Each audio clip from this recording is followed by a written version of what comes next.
चुनाव में 2 राउंड की जो गिनती है वो पूरी हो चुकी है। दूसरे राउंड में 6500 वोट से बीजेपी प्रत्याशी आगे नजर आ रहे हैं, चंद्रभान पासवान। दूसरे राउंड की अगर बात करें तो बीजेपी कैंडिडेट चंद्रभान पासवान आगे है। मिल्कीपुर उपचुनाव प्रतिष्ठा का चुनाव समाजवादी पार्टी और बीजेपी दोनों के लिए, और दूसरे राउंड को लेकर बड़ा अपडेट आ गया। 6500 वोट से बीजेपी प्रत्याशी आगे है। दूसरे राउंड में बीजेपी प्रत्याशी चंद्रभान पासवान आगे नजर आ रहे हैं। इससे पहले आपने देखा कि अखिलेश यादव ने किस तरीके से बड़े बड़े दावे किए कि पुलिस प्रशासन का रवैया अलोकतांत्रिक है। बहुत सारी बातें, बहुत सारे आरोप इस पर लगाए गए।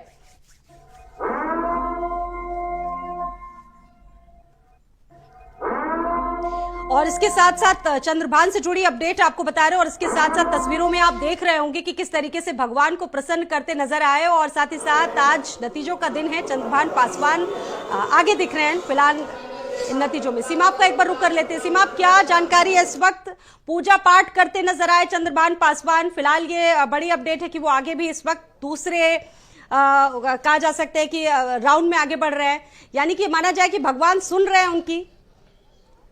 देखिए, तीसरे राउंड की मैं बात करूं, ये दूसरे राउंड नहीं, तीसरे राउंड तीसरे राउंड की मतगणना पूरी हो गई है और 10,000 से ज्यादा वोटों से चंद्रभान पासवान आगे चल रहे हैं। ये अपडेट आपको बता दे रहे हैं कि तीसरे राउंड की जो मतगणना है वो पूरी हो चुकी है और चंद्रभान पासवान 10,000 से ज्यादा वोटों से इस वक्त आगे चल रहे हैं। और जाहिर है कि पूजा पाठ का दिन है, सभी लोग पूजा पाठ कर रहे हैं। अवधेश प्रसाद भी पूजा पाठ किए हैं, चंद्रभान पासवान भी कर रहे हैं, लेकिन ये सिर्फ 3 राउंड की गिनती हुई है। गौर करने वाली बात यह है कि अगर ये आंकड़ा इसी तरह से चलता रहा तो मिल्कीपुर सीट भारतीय जनता पार्टी 1 लाख वोटों से कम जीतने जा रही है इस बार। और ये अपने आप में एक रिकॉर्ड होगा, क्योंकि 30 राउंड की गिनती होनी है और 3 राउंड की गिनती में भारतीय जनता पार्टी जो है वो आगे चल रही है। देखिए, हमारे साथ भाजपा के जिला अध्यक्ष रहे हैं, वो हमारे साथ मौजूद है। सर, क्या अंदर से निकल कर आ रहे हैं, क्या आंकड़े प्रस्तुत कर रहे हैं सर? तीसरे राउंड की जो मतगणना हुई है उसमें भारतीय जनता पार्टी 10,000 से भी अधिक मतों से आगे है। ये जीत मोदी जी की है, योगी जी की है, राम की है, अयोध्या की है, सनातन की है, विकास की है, सुशासन की है।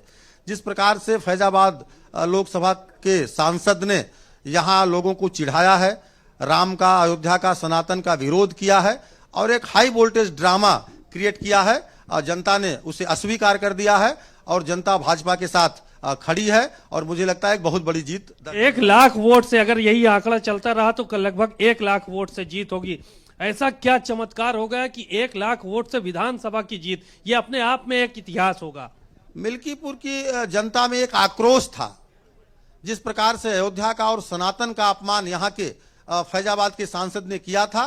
और 2-3 यहाँ पर बहुत संवेदनशील रेप के कांड हुए थे और उसमें वो रेपिस्ट के साथ खड़े थे, तो इसलिए रेपिस्ट को भगाने का काम मिल्कीपुर की जनता ने किया है। तो ये बस एक ही मुद्दा रहा? विकास का भी मुद्दा था, सुशासन का भी मुद्दा था, गरीब कल्याण की नीतियों का भी मुद्दा था, सनातन का भी मुद्दा था, आस्था के सम्मान का भी मुद्दा था। चलिए रोकते हैं आपको 1 मिनट, आप अपने दर्शकों को बता दें, आप जुड़े रहेंगे सीमा मेरे साथ लगातार। अयोध्या की मिल्कीपुर सीट पर एक बार फिर से बड़ा उलटफेर हुआ है। तीसरे राउंड जिसका जिक्र हो रहा है, बीजेपी प्रत्याशी चंद्रभान पासवान आगे है। बीजेपी प्रत्याशी 10,137 वोटों से आगे चल रही है। और देखिए, बीजेपी एक विकास का मुद्दा जिसको सबसे ज्यादा मुद्दा बता रही थी, मिल्कीपुर सीट पर बड़ा उलटफेर कहा जा सकता है कि तीसरा राउंड है, अभी 30 राउंड की गिनती बाकी है और आगे क्या होगा ये सभी अब देखना चाहते हैं। अब ये माना जा रहा है कि अब आगे क्या होने जा रहा है। मिल्कीपुर सीट पर फिलहाल के लिए बड़ी अपडेट, बड़ा अपडेट जो उलटफेर है वो हुआ है। और सीमा आपका एक बार रुक कर लेंगे। सीमा, बातचीत आप कर रहे हैं बीजेपी के जिला अध्यक्ष से, उन्होंने क्या बताया इसको लेकर? कितना टफ रहा ये चुनाव बीजेपी के लिए, क्योंकि आरोप तो शुरुआत से लगते आए। देखिए, बीजेपी के लिए कह रहे हैं कोई चुनाव, देखिए कह रहे हैं कि कोई चुनाव टफ नहीं थे हमारे लिए, क्योंकि विकास का मुद्दा था, त्रेता युग की यादें थीं लोगों के सामने और मिल्कीपुर की जनता के सामने, और अवधेश प्रसाद ने कोई सुध ही नहीं ली जनता की और तमाम बातें, उनका रोना पाखंड उनका काम नहीं आया, उनका ड्रामा काम नहीं आया। तो ये सब बातें कही और मोदी योगी की ये जीत है। वो इस बात को कह गए। लेकिन सबसे बड़ी बात यह है कि ये जो जीत हो रही है, जिस तरह से बढ़त चल रही है, ये अपने आप में बहुत बड़ी जीत होने जा रही है।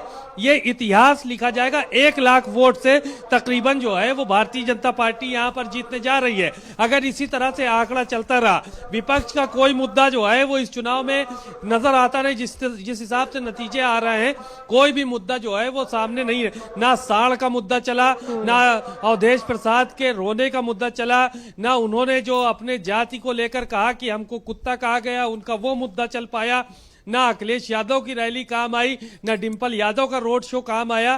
तो इस तरह से जो बढ़त हो रही है वो अपने आप में एक बहुत बड़ी बढ़त है, क्योंकि 3 राउंड में 10,000 वोट से ज्यादा से आगे होने का मतलब यह है कि 29 राउंड में 1 लाख वोट, तो लगभग 1 लाख वोट का जो है वो भारतीय जनता पार्टी के नेता अनुमान लगा रहे हैं कि 1 लाख वोट से जीतेंगे।